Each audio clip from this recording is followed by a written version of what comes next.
về ra tấm lòng ra sự thông ao nhà cánh hoa tình quê son sắc và đồng gió nổi mây vơi đời mời bà con về Bắc Ninh em chơi nào.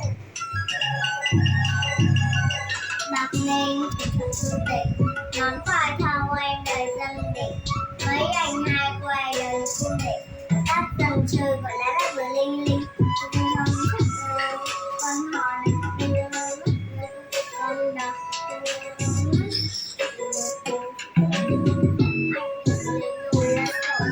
bước trên sông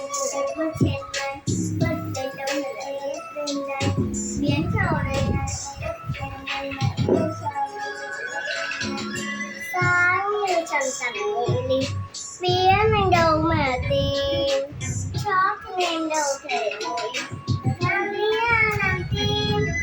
sáng như em trần sẵn ngủ đi phía mình đâu mà tìm chót nên đâu thể ngồi